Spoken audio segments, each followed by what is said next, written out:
اس کے ساتھ ہی آپ کو بتائیں کہ 7 سالہ بچے کا قتل حقیقی ماموں ہی قاتل نکلا۔ گجرانوالہ میں 7 سالہ کمسم حسنین کے قتل کی لرزہ خیز واردات کا ڈراپ سین ہو گیا۔ بچے کا حقیقی ماموں ہی بچے کا قاتل نکلا۔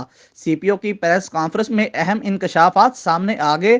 پولیس رپورٹ کے مطابق تھانہ سٹی کاموں کے علاقہ محلہ رسول نگر میں 7 سالہ کمسم حسنین کے قتل کی لرزہ خیز واردات کا ڈراپ سین ہو گیا۔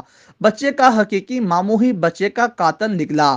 سی پی او گجرانوالہ سید حماد آبد نے پریس کانفرنس کرتے ہوئے بتایا کہ 7 سالہ بچہ حسنین گلی میں کرکٹ کھیل رہا تھا کہ بال ماموں کے گھر گر گئی۔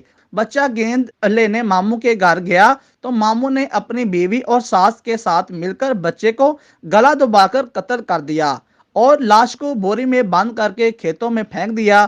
پولیس نے تحقیقات کا آغاز کیا تو ملزم سے تحقیقات کی تو ملزم نے دوران تفتیش اعتراف جرم کرتے ہوئے بتایا کہ ذاتی رنجش پر اس نے اپنی بیوی اور ساس کے ساتھ مل کر بچے کو گلا دبا کر قتل کیا اور لاش کو کھیتوں میں پھینک دیا۔ بچے کے قاتلوں کو 8 گھنٹوں کے اندر گرفتار کرنے پر بچے کے والدین نے پولیس کا شکریہ ادا کرتے ہوئے ملزمان کو کیفرے کی داد تک پہنچانے کا مطالبہ کیا۔